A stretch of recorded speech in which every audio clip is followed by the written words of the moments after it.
I tell them that I work as a massage therapist, and I don't really elaborate, to be honest. And I don't really elaborate because I was just thinking about that today. This isn't the only work that I do. You know, I'm also trained to become a yoga teacher. You know, I'm trained to become a yoga teacher in order to offer yoga for naked men, so naked men's yoga classes. And I did a course last weekend in Manchester, which went well. Because again, it's something that's big in America. It's just only now happening in this country. I think I probably told my sister in a moment of weakness a number of years ago, but I'm not sure if she's told anybody. No one's actually ever let on that they know. I don't really care if they do. It would make things easier for me if they did, to be honest. Yeah. Without me having to tell them personally, without me having to have that sort of... I never had that coming out conversation with them either. It was just something, it was just something that they discovered at some point. I think with the sex work thing, it's slightly different because of the stigmas attached to it. But I'd hope that they'd understand that I wasn't just sort of rejecting my values. It was something that I consciously did in order to, as we said, to find some sort of middle ground. And to just broaden my horizons. I mean, some people go travelling, I became a hoe. You can't say I'm not original. Do people in your personal life, like friends and stuff and family, know that you escort? Just friends. As in, if my parents were to find out, I wouldn't deny it, but I'm not gonna go and tell them. It's not something they're gonna want to hear from their son. Yeah. But if they find out, I'm not gonna deny it to them. But at the moment, it's just maybe 3 or 4 of my close friends that know what it is I'm doing. What's been their Response? general reaction? They're not really surprised because they know how kind of open I am to these kind of things. They just say, yeah, you know you're doing it purely for the money. You're doing it to improve your lifestyle. Therefore, it's not a big deal. Well, no, my brother knows, and he actually is a sex worker himself. Yeah, wow. Yeah, he's gay. So, yeah. Is he active in the same region? Well, because he's based in the north of England, yeah, he advertises in this area, so, yeah. I was going to ask a really uncomfortable question about whether you do duos, but I'm guessing that you don't. I do. Not with your brother. No.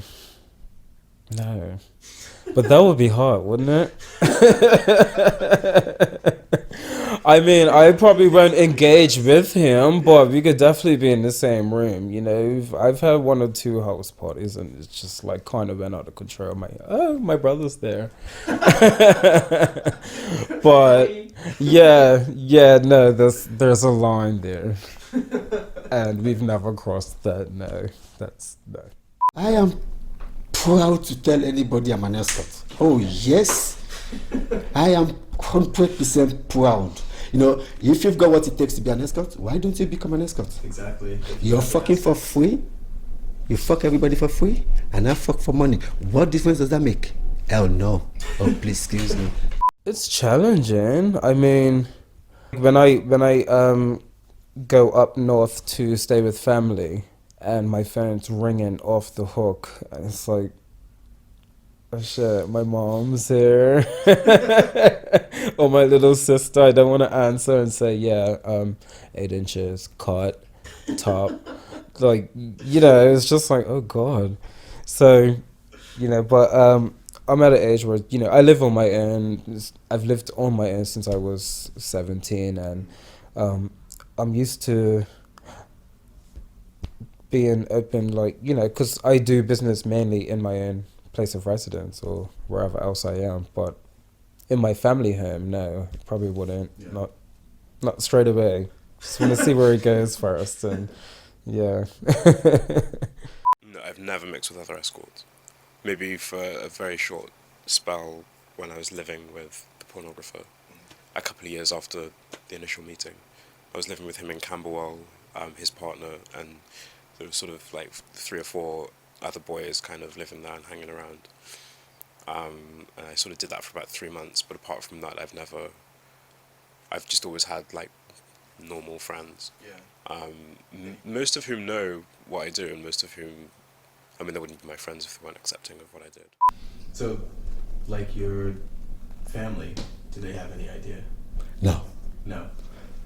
Well, they're not colorblinded, are they? Exactly. Yeah. But I wouldn't put it into their face, right? But if they should find out, well, what can you do? At the end of the day, listen here, you're not gonna pay my fucking mortgage, excuse my French. And you're not gonna put money on my table. You do whatever you like that gives you money, I'll do whatever gives me my money. Exactly. So if you're not cool with it, you know what? Stay away. I have one friend Yeah. that's actually like, you know, a friend to me. And then there's one other guy that I know through clubs and through saunas that also does it. Yeah. And I mean, our mutual friends, they don't like him doing it, like either of them doing it. And then the same with me, they say, well, you're just the same as them. And I say, I'm getting money, you're not. Like, Yeah. it is what it is, really and truly. We're around the same age. I mean, my friend is 22. The other guy that I can't call him a friend, but I know him. He must be around 25. Difference is, two of us are black, one of us is white. We're all verse, if not bottom, because they're just purely bottom, but I can't do that. And then, they've been doing it for much longer. Yeah. They've been doing it for much longer, yeah. Because some of them came to this country, one of them came to this country, and that is their full-time occupation. The other one from Sheffield, he could get a job, but it's just easy money for him. For my friend, my actual friend in Sheffield, from Sheffield, he's just holidays, drinks, weed, yeah. But when it comes to the other guy, because me and him don't really talk like that, I don't know what he does with the money. Yeah. Yeah, I don't know what he does exactly. But I know my friend does not have the same kind of outlook I do in terms of investing and spending wisely. Yeah, definitely not. I've never really felt the need to be part of a group, and I guess growing up as a Jehovah's Witness and rejecting that because that's the ultimate sort of closed community. I've never really felt that I needed to be part of like a group to be sort of validated or for support or anything like that. I deal with things on my own. I think differently from other people. I have a different process of going about things. And I've always been a loner, really. I've just never felt the need to share that experience until now. Do you have that relationship? Do you have a relationship with any other sex workers? Oh yes, I do. I love to teach them but all of them wants is they don't have passion for it at all. All they just want is the money. And when they come as well, all they want to do is take my client away from me. Oh yes, I've got a lot of bad, terrible experience. I said, you know what? It doesn't bother me because you know what? They will never treat me the way they treat you. The only thing that pains me is that it took me sleepless nights to get my client. I could not see client for a month, 2 months. All I need to tell them what they want to listen to. Oh yes. And they dance to my tune. But now for you, I called you to come and have a piece of cake. And all you want to do is just steal my client away from me. Well, all the best. Honestly though, a lot of my friends who escort, they just, like, I have a friend who, the one that I said I saw online, other friend showed me him. He told me his best day, he made $1,500 in a day, so 1,500, and his best week, but this one, I didn't know if it was true, but this is what he told me. He told me that he made 12,000 in a week. But that doesn't make sense because his overnight rate is 1,000. There are not 15 nights in a week, so I don't know how he did that. But he told me his best week was 12,000, and his best day was 1,500. So I mean, there's a lot of money you can make from it. But those kind of people, they spend their money on the wrong things. Yeah.